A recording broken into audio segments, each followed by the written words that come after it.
धूल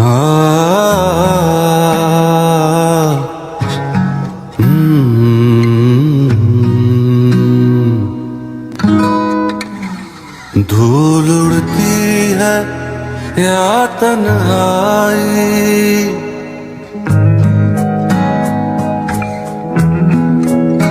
धूल उड़ती है या तन्हाई, हर पल धड़पत मन सौदाई। दूर मैं तुझसे हूँ, ना रब लबया ना तू। पीरा है पीरा मैं हो जाऊँ ना भाभी। पीरा है पीरा मैं हो जाऊँ ना भाभी। पीरा है पीरा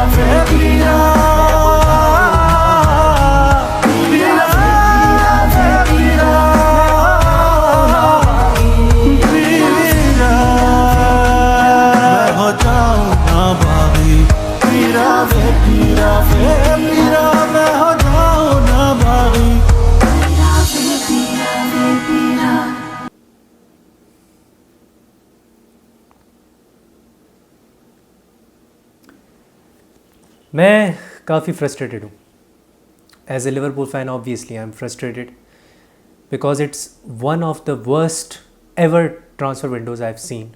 मैं 2009 से सपोर्ट कर रहा हूँ इस क्लब को एंड येस, कहीं ना कहीं अंदर से मैं एक फ़ुटबॉल प्योरिस्ट हूँ। लेकिन क्या एक फ़ुटबॉल प्योरिस्ट, मैं आज अगर तुम एक लिवरपूल फ़ैन हो, मैं तुमसे भी सवाल पूछना चाहता हूँ, क्या एक फ़ुटबॉल प्योरिस्ट जिसकी सोशलिस्ट आइडियोलॉजीज़ हो और जो कहता हो कि परंपरा, प्रतिष्ठा और अनुशासन और प्रिंसिपल्स और असूल पे क्लब को चलाना चाहिए, रेवेन्यूज़ के बियॉन्ड खर्च नहीं करना चाहिए और रेवेन्यूज़ के बीच में do not spend beyond your means. अपना जो तुम रेवेन्यू जनरेट कर रहे हो उसमें रहते हुए तुमने स्पेंड करना है। तो क्या तुम्हारा क्लब हर एक season Manchester city, PSG, Chelsea, real Madrid, Barcelona, Bayern Munich के साथ compete कर सकता है? ऑनेस्ट जवाब दो मुझे। फ़ुटबॉल में जो आइडियोलॉजी है फुटबॉल प्योरिस्ट्स की, वो मर चुकी है। वो 2016 के बाद मर गई थी, जिसमें लेस्टर सिटी पता नहीं कैसे प्रीमियर लीग जीत गई थी विदाउट एनी पैसा खर्च किए हुए। वो एक मौजज़ा था, वो एक मिरेकल था। लेकिन अब ये मिरेकल्स पॉसिबल नहीं है।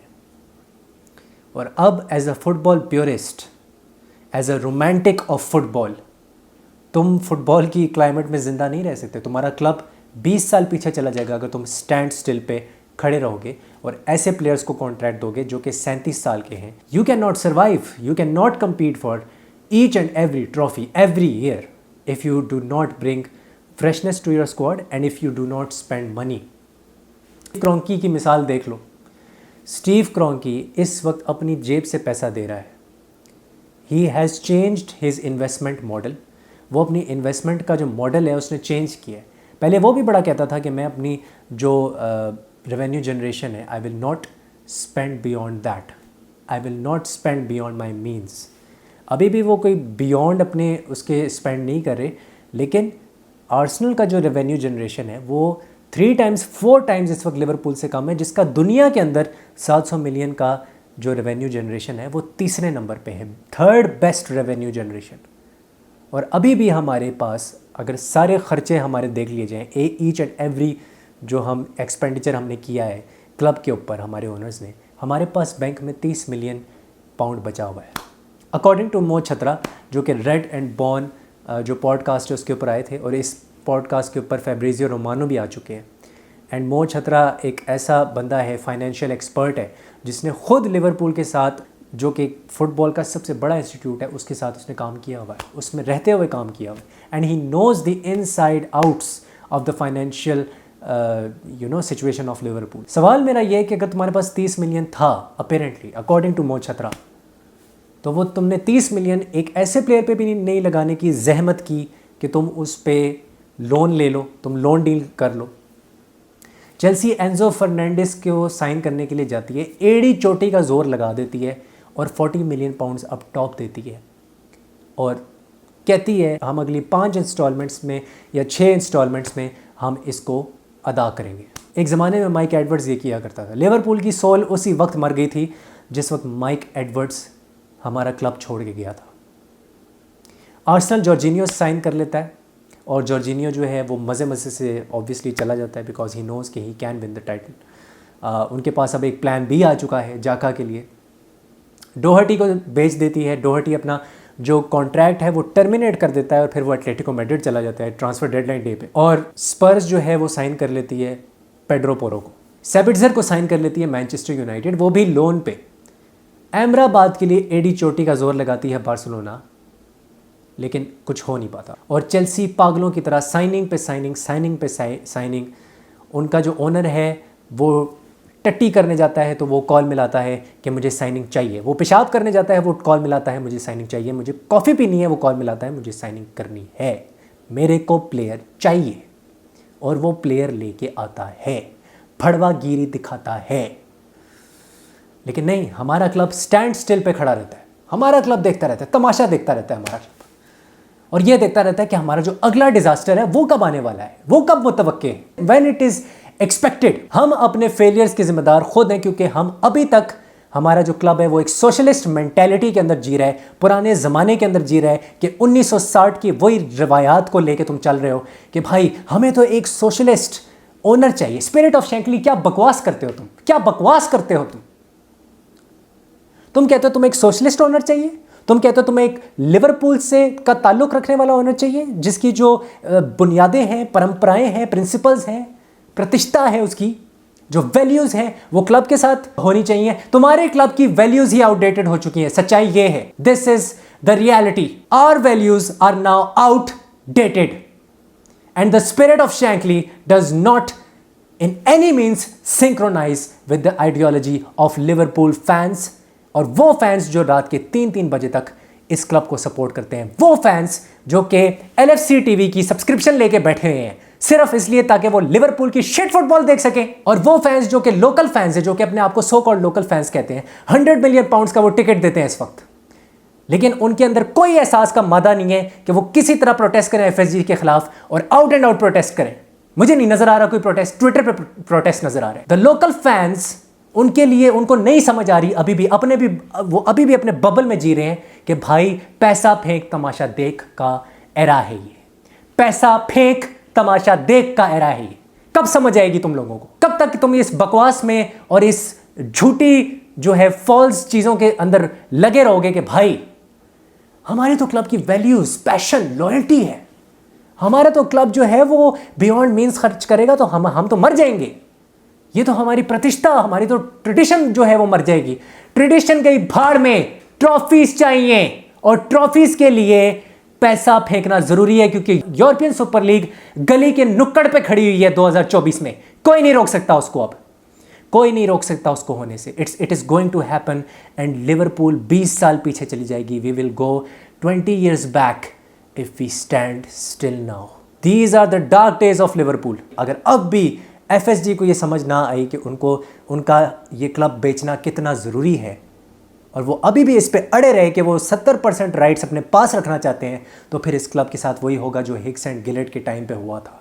मैं जानता हूँ हिक्स एंड गिलेट बहुत ज़्यादा ईवल थे, FSG is not evil. FSG बस ये कह रही है कि हम इस क्लब को जितना आगे लेके जा सकते थे हम लेके जा चुके हैं। Now we can not spend any more on this club, we are not financially invested in this club any more. Okay fine, then sell this club, निजात दो हमें, जान छोड़ो हमारी। बिकॉज राइट नाउ अगर हमें कोई कतरी या हमें कोई कंसोर्शियम जो है वो आके नहीं लेता या कोई अमेरिकन ओनर नहीं लेता आके अमीर, हम बहुत पीछे रह जाएंगे। ये बात कान खोल के सुन लो। अगला एवर्टन हम भी बन सकते हैं। अगली जो माइक एशली वाली न्यूकासल थी, जो माइक एशली का जमाना था 2019-20 तक, वो हम भी बन सकते हैं। इस चीज से निकल आओ बाहर कि हम जो है वो डायमंड्स को लेके तराशेंगे, हम एक और रॉबर्टसन ढूंढेंगे, हम एक और फेर्मिनो ढूंढेंगे, हम 10 प्लेयर्स को सेल करेंगे और फिर एक नई टीम बनाएंगे। उसमें कई साल लग जाएंगे, फिर 30 साल और इंतजार करो, फिर देखो यूरोपा लीग की नंगी रातें अगले सीजन, फिर बर्दाश्त करो जब तुम्हें रियल मैड्रिड फैंस ताने कसें, जब वो हर सीजन ट्रॉफी जीते और तुम्हारे पास हाथ में कुछ भी ना हो, और फिर तुम रोते रहो कि भाई यार हम कुछ जीत क्यों नहीं रहे, हम इसलिए नहीं जीत रहे, हम कुछ स्पेंड नहीं कर रहे। एक पूरा ओवरहॉल चेल्सी करती है, पूरा ओवरहॉल करती है, तो हमारी आंखों के सामने नॉच के प्लेयर्स को निकल जाती है। जो एंजो हमें चाहिए था पिछली ट्रांसफर विंडो तक वो लेके चली जाती है, लेकिन नहीं, हम बैठे हुए हैं और हम खुद अपने पैरों पे कुल्हाड़ी मारी जा रहे हैं। I don't understand when you are at the top why can't you invest. जब 2020 में क्लॉप को प्लेयर साइन करने चाहिए थे या एफएसजी को प्लेयर साइन करने चाहिए थे, क्यों नहीं किया मिडफील्डर साइन? 2021 में जब क्लॉप रोता रहा कि भाई खुदा का वास्ता है मुझे पैसे चाहिए, एफएसजी को बोलता रहा, एफएसजी ने क्या किया, 1.5 मिलियन थमा दिया उसके हाथ के अंदर और कहा बेन डेविस को साइन कर लो। बड़ा एहसान किया उसके बाद ये जताकर कि बेन डेविस और ओजन कबाक को साइन कर लो। कब तक हम एकेडमी प्लेयर्स को यूज करते रहेंगे और उनसे एक्सपेक्ट करते रहेंगे कि वो हमें आके बचाएंगे? कब तक हम ये करेंगे? This season is done and dusted and we have done nothing to change our future. We have done nothing. मैं रेंट नहीं करने आया था यहाँ पे, लेकिन एंजो की साइनिंग के बाद मैं बहुत ज़्यादा क्लियर हो गया हूँ कि फुटबॉल प्योरिस्ट का आज के ज़माने में nobody gives a fuck about him and nobody gives a fuck about that ideology. ये कैपिटलिज्म का ज़माना है, इधर पैसा फेंकोगे तो तुम्हें रिवॉर्ड मिलेगा, तुम्हें ट्रॉफीज मिलेंगी, नहीं फेंकोगे तुम मीडियोक्रिटी के अंदर रहोगे। जो फैन बेस अभी भी कर्टिस जोन्स को डिफेंड करने के लिए तैयार है कि भाई कर्टिस जोन्स एक अच्छा प्लेयर बन सकता है, then it means you have accepted mediocrity. It means your local fans have accepted mediocrity. मैं बाकी क्लब्स के बारे में भी बात करूंगा थोड़ी सी। मैं बस यही कहना चाहता हूँ कि the other clubs have done really good. Arsenal, I am very impressed by the business. Trossard को लेकर आए हैं और अभी भी बियॉन्ड देयर मीन्स नहीं कर रहे साइनिंग, लेकिन इंटेंट शो कर रहे हैं। जॉर्जिनियो को लेकर आए हैं, दे आर ब्रिंगिंग साइनिंग्स। किवियोर को लेके आए हैं। चेल्सी की मैं अभी बात नहीं करता, चेल्सी का ठीक है, टॉड बॉली पागल हो गया था, आई गेट इट, वो आगे भी पागल होगा, वो समर में भी पागल होगा और तुम नहीं रोक पाओगे उसको। जो बंदा 8.5 साल 9 साल का कॉन्ट्रैक्ट देने के लिए तैयार है, फुटबॉल को बेसबॉल बनाने के लिए तैयार है, तुम उसके साथ कम्पीट नहीं कर सकते। और मुझे इस बात को कहने में कोई शर्म नहीं है कि अब चेल्सी टॉप 4 के लिए फेवरेट्स है, मैं यहाँ तक जाऊँगा। शायद मैं बहुत ज़्यादा रिएक्शनरी हो रहा हूँ, लेकिन जो मेरे दिल की बात है वो मैं कहूँगा, क्योंकि मैं लिवरपूल से प्यार करता हूँ और मैं चाहता हूँ कि लिवरपूल आगे भी ट्रॉफीज जीते। मैं नहीं चाहता कि मुझे अगले 30 साल तक इंतजार करना पड़े प्रीमियर लीग को दोबारा देखने के लिए। That's all I want to say. हस्ता ला विस्ता।